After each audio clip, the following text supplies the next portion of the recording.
Sa oras na ito, bibigyan po natin ng punto itong mga katawa-tawang inihayag ni Aling Claire Marites Castro kung saan po ay iniinsulto nito ang kaalaman at katalinuhan ng taong bayan. Dahil sabi niya, nitong tagapagtahol ni Marcos Jr. na tinatawag na the presidential barker na si Aling Claire Marites Castro, si Sara Duterte daw at si Bongbong Marcos Jr. ay hindi dapat ikinukumpara. Sapagkat sila daw ay magkaiba. Ang isa ay nagtatrabaho, referring to Marcos Jr., at ang isa ay nagbabakasyon lang, referring to Vice President Sara Duterte. Well, sa totoo lang, walang naniniwala dyan sa kanyang diskarte, sapagkat ang katotohanan, ang pinagmulan po ng pagbagsak ng ratings ni Marcos Jr., negative 3 sa SWS survey, negative 14 and negative 15 respectively sa Pulse Asia, and negative 27 po sa ating Publicos Asia, ay dahil nabulgar po ang pagiging mastermind nito. Sa hanay ng mga mamamayan, walang hindi naniniwala na ang mastermind walang iba kundi si Marcos at sila Romualdez. Kung bakit nangyari po ang mahigit 1 trilyon na pandarambong at pangungulimbat sa kaban ng bayan. So ang issue ng pandarambong at pangungulimbat, kasabay po ng pagkabunyag kay Marcos bilang with no less than his own sister, si Senator Amy Marcos, ang nagbunyag at nagbulgar sa kanya, ay isang pagpapakita po na ang taong bayan ay maalam, nag-a-analyze at alam nila kung ano ang pinagmumulan ng pagbagsak ng approval at trust rating ni Marcos, kundi ang kanyang sariling kagagawan ng katarantaduan at kalukuhan na ginawa niyang isang malaking sindikato, ang gobyerno. Kaliwat kanan ang pangungulimbat at pangungurakot, kaliwat kanan ang pagbalik po ng krimen sa ating bansa. So ang mga na-achieve ni former President Duterte ay halos walang pinatunguhan dahil ibinasura lang po ng kalukuhan at katarantaduhan na ginagawa ni Marcos. Kaya nagiging katawa-tawa tuloy at parang naging clown ang mga pahayag ni Aling Claire Marites Castro na tagapagtahol ni Marcos dahil alam ng taong bayan, ng mayoriya ng mamamayang Pilipino, na si Marcos ay lulong ang pag-iisip at walang kakayanang mamuno sa ating bansa. Kung kaya, nangyari po ang malawakang korupsyon, malubha at malakihang pandarambong at pagkawasak po ng ating buong bayan at buong lipunan. Yan ang katotohanan, mga kababayan.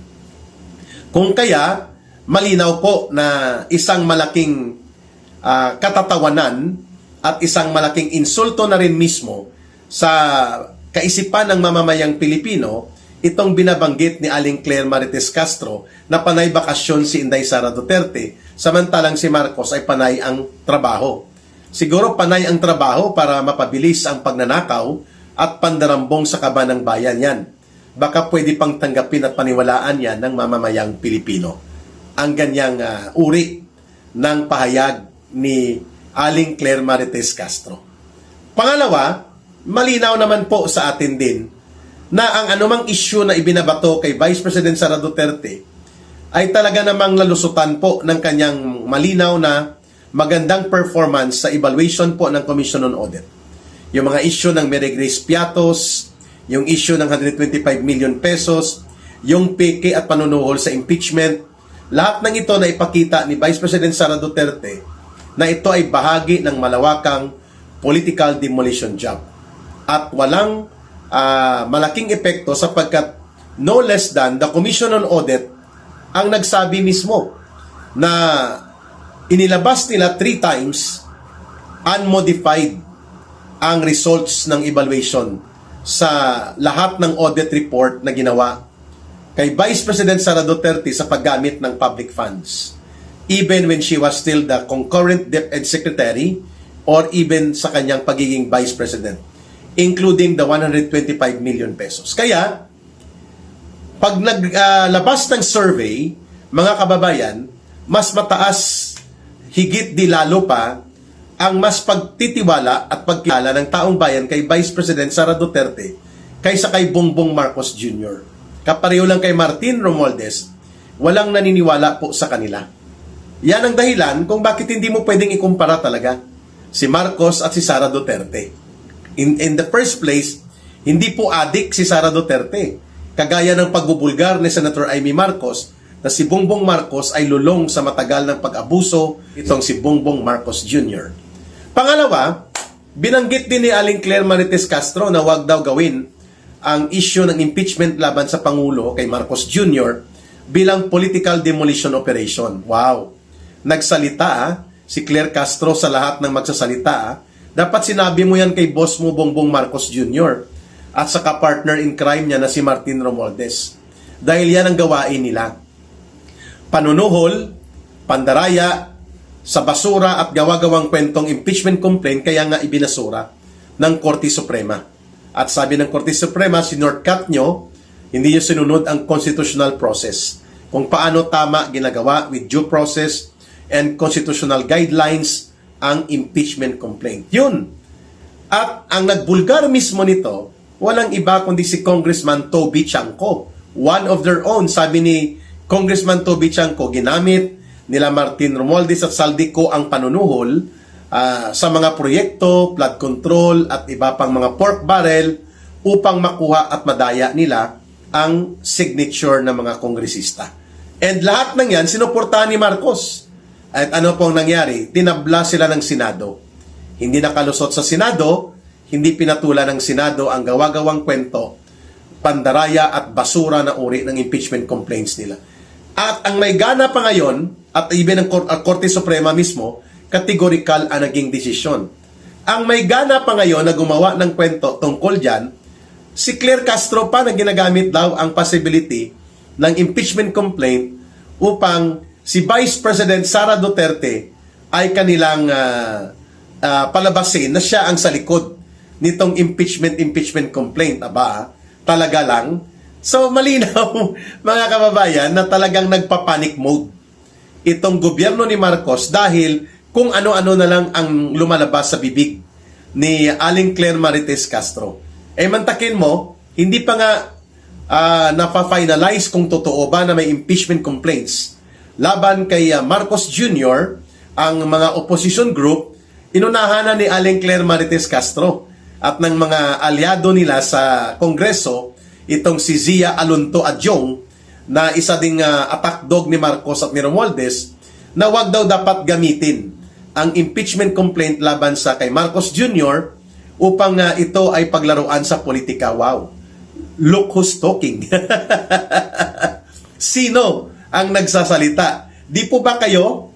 Kayo ang gumagamit ng pandaraya, ng panunuhol, at ang inyong gawa-gawang kwento, walang kwenta at basura na impeachment complaint laban sa Vice President ay ipinilit ninyo last year. Kung kaya kayo na-knockdown twice, knock-out sa Senado, knock-out sa Korte Suprema, mga kababayan.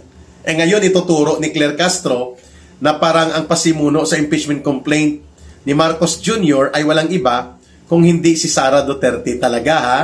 Talaga lang ha? Mga kababayan. So, ito po ang mga pahayag na ginawa ni Aling Claire Marites Castro ay mga indicators ito na nasa panic mode ang Malacanang. Mantakin mo, saan ka nakakita hindi pa nangangalahati ang termino ng isang active and sitting president, puro negative po, lugmok at lagapak ang kanyang ratings sa trust and approval rating in almost all public survey. First time yan, pinakamalala sa isang aktibo at nakaupo pang presidente na hindi pa nangangalati ang termino, subalit yun na po ang inabot ng kanyang negatibo na reaksyon na itinatakwil siya ng taong bayan. Tapos sasabihin nyo, nagtatrabaho siya. Siguro baka ang ibig sabihin ni Aling Claire Marites Castro, nagtatrabaho si Marcos Jr. para palaganapin ang pandarambong at pangungurakot at pabilisan ang paggawa ng pera. Kung si Governor Chavit Singson pa, at the moment na siya na ang naging presidente nung maproklama siya, walang ibang inisip si Marcos Jr. According to former Governor Chavit Singson, kung hindi ang kamal ng pera sa pamamagitan ng pandarambong at pangungurakot.